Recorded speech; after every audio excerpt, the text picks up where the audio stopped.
कहानी सुनी अनसुनी में आप सबका फिर से बहुत बहुत स्वागत है। आज मैं आपको सुना रही हूँ मानसरोवर भाग 8 से मुंशी प्रेमचंद जी द्वारा लिखित कहानी बूढ़ी काकी। तो चलिए कहानी को शुरू करते हैं।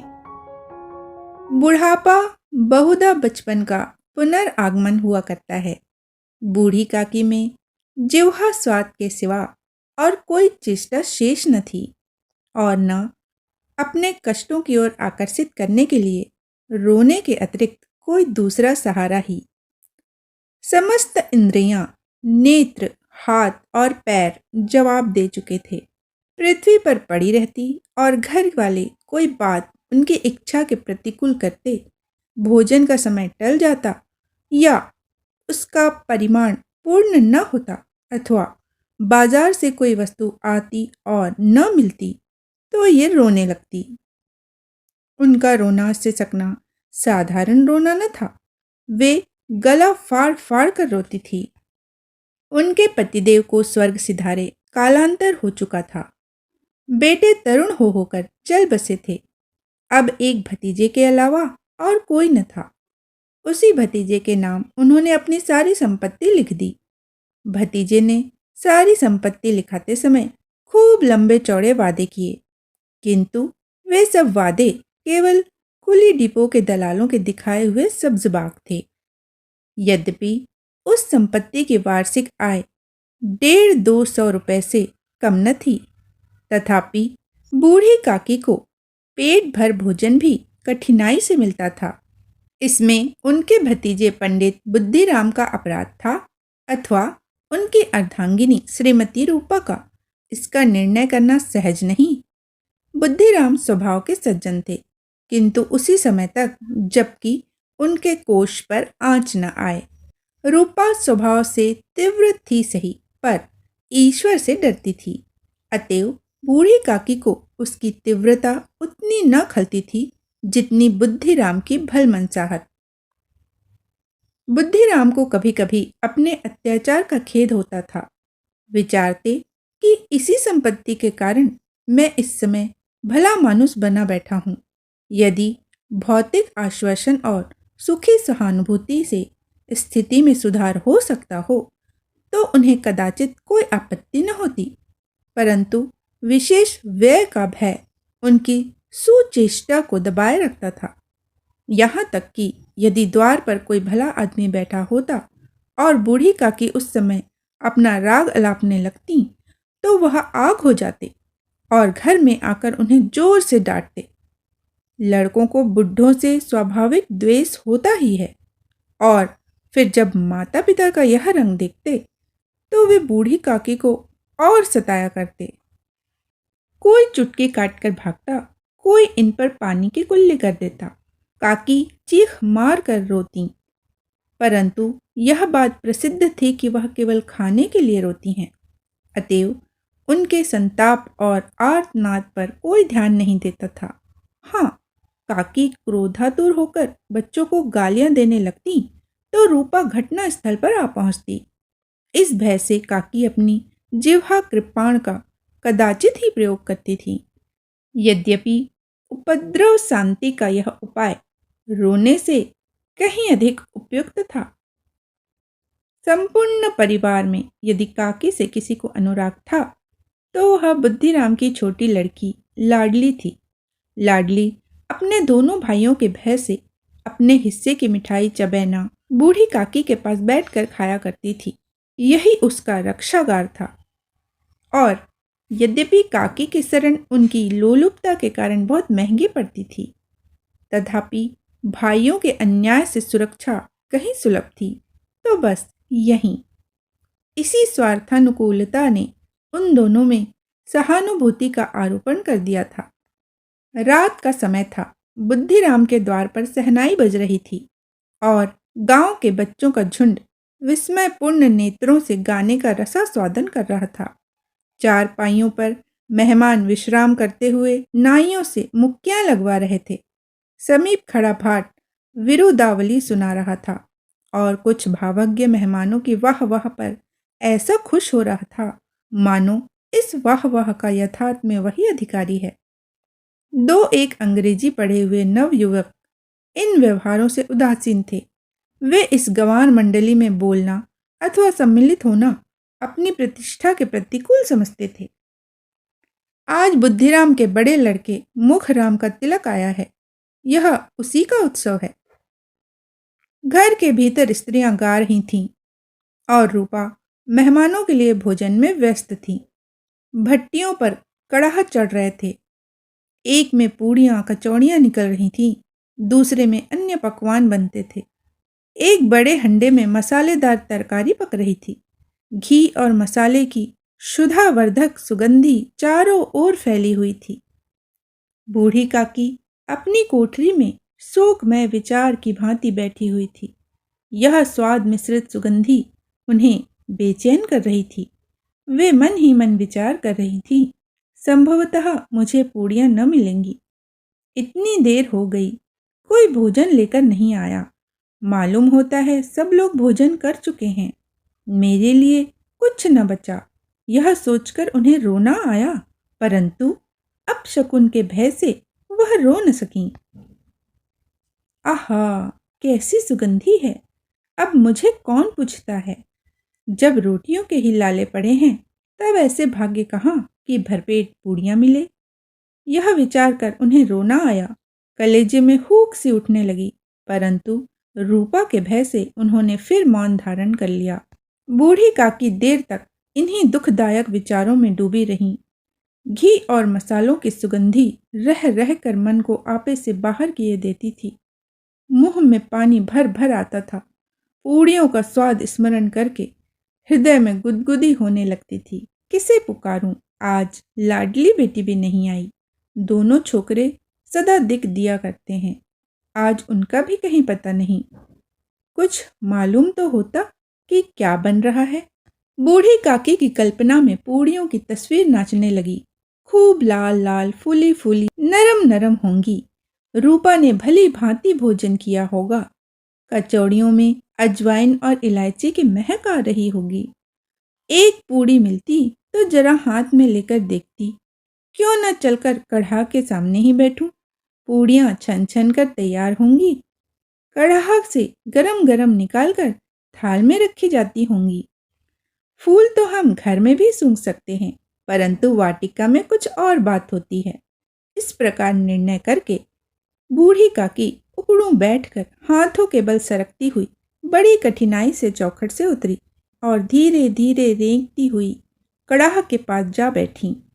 यहाँ आने पर उन्हें उतना ही धैर्य हुआ जितना भूखे कुत्ते को खाने वाले के सम्मुख बैठने में होता है। रूपा उस समय कार्यभार से उद्विग्न हो रही थी। कभी इस कोठे में जाती थी, कभी उस कोठे में, कभी कड़ाह के पास जाती, कभी भंडार में जाती। किसी ने बाहर से आकर कहा, महाराज ठंडई मांग रहे हैं। ठंडई देने लगी। इतने में फिर किसी ने आकर कहा, भाट आया है, उसे कुछ दे दो। भाट के लिए सीधा निकाल रही थी कि एक तीसरे आदमी ने आकर पूछा, अभी भोजन तैयार होने में कितना विलंब है? जरा ढोल मजीरा उतार दो। बेचारी अकेली स्त्री दौड़ते दौड़ते व्याकुल हो रही थी। झुंझलाती थी, कूदती थी, परंतु क्रोध प्रकट करने का अवसर न पाती थी। भय होता कहीं पड़ोसी ने यह न कहने लगे कि इतने में ही उबल पड़ी। प्यास से स्वयं कंठ सूख रहा था। गर्मी के मारे फूंकी जाती थी, परंतु इतना अवकाश न था कि जरा पानी पी ले अथवा पंखा लेकर झले। यह भी खटका था कि जरा आंख हटी और चीजों की लूट मची। इस अवस्था में उसने बूढ़ी काकी को कड़ाह के पास बैठी देखा तो जल गई। क्रोध न रुक सका। इसका भी ध्यान न रहा कि पड़ोसी ने बैठी हुई हैं। मन में क्या कहेंगी? पुरुषों में लोग सुनेंगे तो क्या कहेंगे? जिस प्रकार मेंढक केंचुए पर झपटता है, उसी प्रकार वह बूढ़ी काकी पर झपटी और उन्हें दोनों हाथों से झटक कर बोली, ऐसे पेट में आग लगे। पेट है या भाड़? कोठरी में बैठते हुए क्या दम घुटता था? अभी मेहमानों ने नहीं खाया, भगवान को भोग नहीं लगा, तब तक धैर्य न हो सका। आकर छाती पर सवार हो गई। जल जाए ऐसी जीभ। दिन भर खाती न होती तो जाने किसकी हाड़ी में मुंह डालती। गांव देखेगा तो कहेगा कि बुढ़िया भरपेट खाने को नहीं पाती, तभी तो इस तरह मुंह बाएं फिरती है। डायन न मरे न माचा छोड़े, नाम बेचने पर लगी है, नाक कटवा कर दम लेगी। इतना ठूसती है, न जाने कहाँ भस्म हो जाता है। भला चाहती हो तो जाकर कोठरी में बैठो, जब घर के लोग खाने लगेंगे तब तुम्हें भी मिलेगा। तुम कोई देवी नहीं हो कि चाहे किसी के मुंह में पानी न जाए, परंतु तुम्हारी पूजा पहले ही हो जाए। बूढ़ी काकी ने सिर उठाया, न रोई न बोली, चुपचाप रेंगती हुई अपनी कोठरी में चली गईं। आवाज ऐसी कठोर थी कि हृदय और मस्तिष्क की संपूर्ण शक्तियां, संपूर्ण विचार और संपूर्ण भार उसी ओर आकर्षित हो गए थे। नदी में जब कगार का कोई वृहद खंड कटकर गिरता है तो आसपास का जल समूह चारों ओर से उसी स्थान को पूरा करने के लिए दौड़ता है। भोजन तैयार हो गया है। आंगन में पत्तलें पड़ गईं, मेहमान खाने लगे।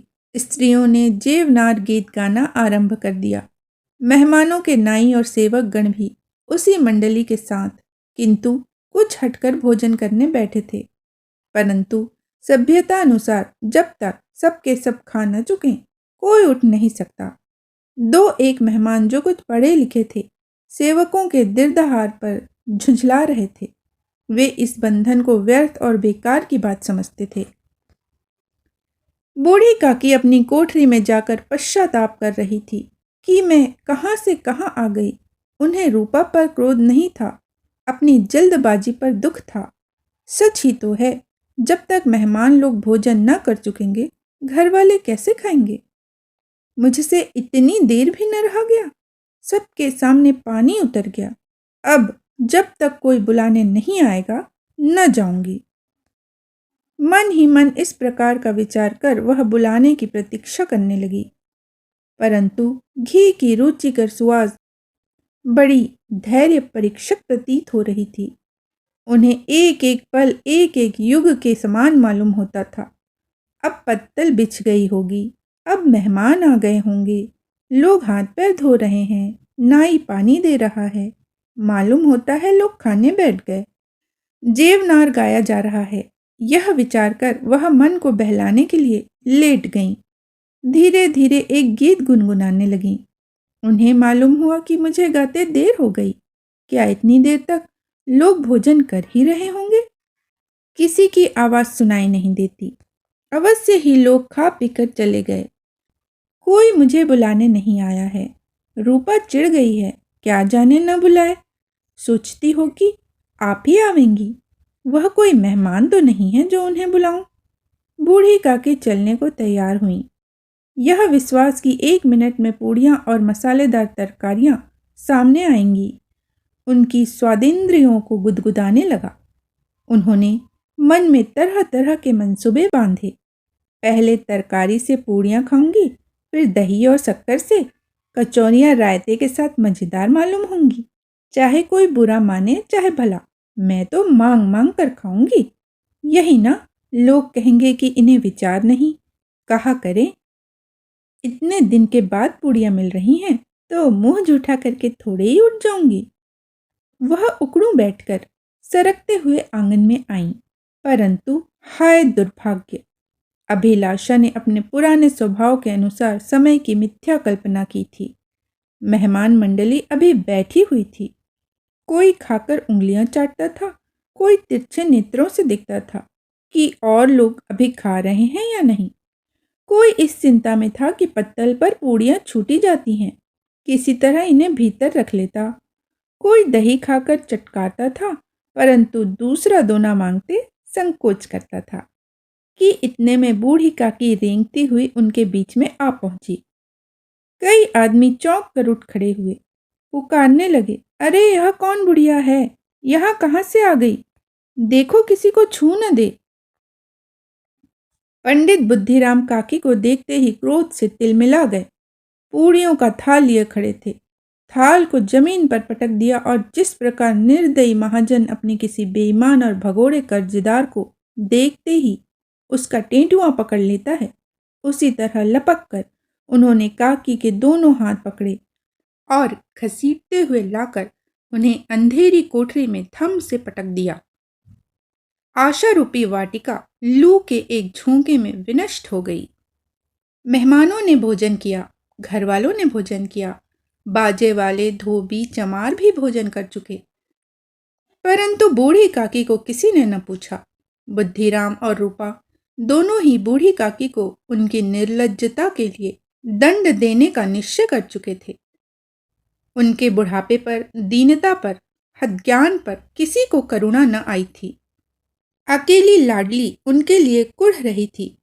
लाडली को काकी से अत्यंत प्रेम था। बेचारी भोली लड़की थी। बाल विनोद और चंचलता की उसमें गंध तक न थी। दोनों बार जब उसके माता पिता ने काकी को निर्दयता से घसीटा तो लाडली का हृदय ऐंठ कर रह गया। वह झुंझला रही थी कि हम लोग काकी को क्यों बहुत सी पूड़ियाँ नहीं देते। क्या मेहमान सबकी सब खा जाएंगे? और यदि काकी ने मेहमानों से पहले खा लिया तो क्या बिगड़ जाएगा? वह काकी के पास जाकर उन्हें धैर्य देना चाहती थी, परंतु माता के भय से न जाती थी। उसने अपने हिस्से की पूड़ियाँ बिल्कुल न खाई थी। अपनी गुड़िया की पिटारी में बंद कर रखी थी। उन पूड़ियों को काकी के पास ले जाना चाहती थी। उसका हृदय अधीर हो रहा था। बूढ़ी काकी मेरी बात सुनते ही उठ बैठेंगी।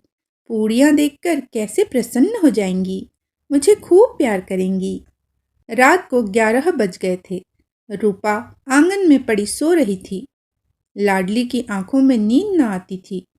काकी को पूड़ियाँ खिलाने की खुशी उसे सोने न देती थी। उसने गुड़ियों की पिटारी सामने रखी थी। जब विश्वास हो गया कि अम्मा सो रही है तो वह चुपके से उठी और विचारने लगी, कैसे चलूं? चारों ओर अंधेरा था। केवल चूल्हों में आग चमक रही थी और चूल्हों के पास एक कुत्ता लेटा हुआ था।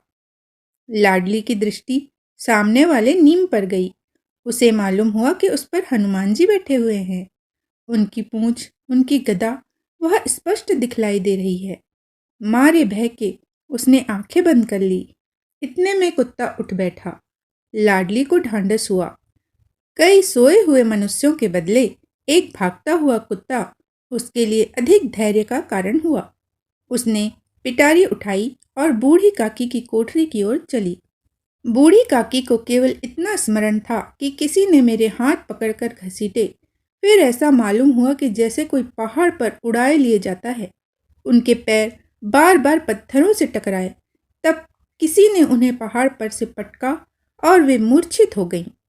जब वे सचेत हुईं तो किसी की जरा भी आहट न मिलती थी।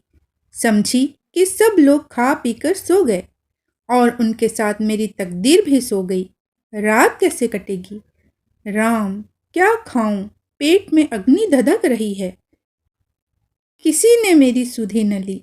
क्या मेरा पेट काटने से धन जुड़ जाएगा? इन लोगों को इतनी भी दया नहीं आती कि न जाने बुढ़िया कब मर जाए, उसका जी क्यों दुखाएं। मैं पेट की रोटियां ही खाती हूँ कि और कुछ। इस पर यह हाल। मैं अंधी अपाहिज ठहरी, न कुछ सुनूं न बूझूं। यदि आंगन में चली गई तो क्या बुद्धिराम से इतना कहते न बनता था कि काकी, अभी लोग खाना खा रहे हैं, फिर आना। मुझे घसीटा और पटका। उन्हीं पूड़ियों के लिए रूपा ने सबके सामने गालियां दी। उन्हीं पूड़ियों के लिए इतनी दुर्गति करने पर भी उनका पत्थर का कलेजा न पसीजा। सबको खिलाया, मेरी बात तक न पूछी। जब तभी न दी तो अब क्या देंगे? यह विचार कर काकी निराशा में संतोष के साथ लेट गई। ग्लानि से गला भर भर आता था, परंतु मेहमानों के भय से रोती न थी। सहसा कानों में आवाज आई, काकी उठो, मैं पूड़ियाँ लाई हूँ। काकी ने लाडली की बोली पहचानी। चटपट उठ बैठी। दोनों हाथों से लाडली को टटोला और उसे गोद में बिठा लिया। लाडली ने पूड़ियाँ निकाल कर दी। काकी ने पूछा, क्या तुम्हारी अम्मा ने दी है? लाडली ने कहा, नहीं, यह मेरे हिस्से की है। काकी पूड़ियों पर टूट पड़ी। 5 मिनट में पिटारी खाली हो गई। लाडली ने पूछा, काकी पेट भर गया? जैसे थोड़ी सी वर्षा ठंडक के स्थान पर और भी गर्मी पैदा कर देती है, उस भांति इन थोड़ी पूड़ियों ने काकी की शुदा और इच्छा को और उत्तेजित कर दिया था। बोली, नहीं बेटी, जाकर अम्मा से और मांग लाओ। लाडली ने कहा, अम्मा सोती हैं, जगाऊंगी तो मारेंगी। काकी ने पिटारी को फिर टटोला। उसमें कुछ खुरचन गिरी थी, बार बार होंठ चाटती थी, चटखारे भरती थी। हृदय महसूस रहा था कि और पूड़ियाँ कैसे पाऊं। संतोष सेतु जब टूट जाता है तब इच्छा का बहाव अपरिमित हो जाता है। मत वालों को मद का स्मरण करना उन्हें मदान्ध बनाता है। काकी का अधीर मन इच्छाओं के प्रबल प्रवाह में बह गया। उचित और अनुचित का विचार जाता रहा। वे कुछ देर तक उस इच्छा को रोकती रहीं। सहसा लाडली से बोली, मेरा हाथ पकड़कर वहां ले चलो जहां मेहमानों ने बैठकर भोजन किया है। लाडली उनका अभिप्राय समझ न सकी। उसने काकी का हाथ पकड़ा और ले जाकर झूठे पत्तलों के पास बिठा दिया। दीन शुदा तूर हथ ज्ञान बुढ़िया पत्तलों से पूड़ियों के टुकड़े चुन चुन कर भक्षण करने लगी। ओह, दही कितना स्वादिष्ट था, कचौड़ियाँ कितनी सलोनी, खस्ता कितनी सुकोमल। काकी बुद्धिहीन होते हुए भी इतना जानती थी कि मैं वह काम कर रही हूँ जो मुझे कदापि न करना चाहिए। मैं दूसरों की झूठी पत्तल चाट रही हूँ। परंतु बुढ़ापा तृष्णा रोग का अंतिम समय है, जब संपूर्ण इच्छाएं एक ही केंद्र पर आ लगती हैं। बूढ़ी काकी में यह केंद्र उनकी स्वादेंद्रिय थी। ठीक उसी समय रूपा की आंख खुली। उसे मालूम हुआ कि लाडली मेरे पास नहीं है। वह चौंकी, चारपाई के इधर उधर ताकने लगी कि कहीं नीचे तो नहीं गिर पड़ी। उसे वहां न पाकर वह उठी तो क्या देखती है कि लाडली झूठे पत्तलों के पास चुपचाप खड़ी है और बूढ़ी काकी पत्तलों पर से पूड़ियों के टुकड़े उठा उठा कर खा रही है। रूपा का हृदय सन्न हो गया। किसी गाय की गर्दन पर छुरी चलते देखकर जो अवस्था उसकी होती है वही उस समय हुई। एक ब्राह्मणी दूसरों की झूठी पत्तल टटोले, इससे अधिक शोकमय दृश्य असंभव था।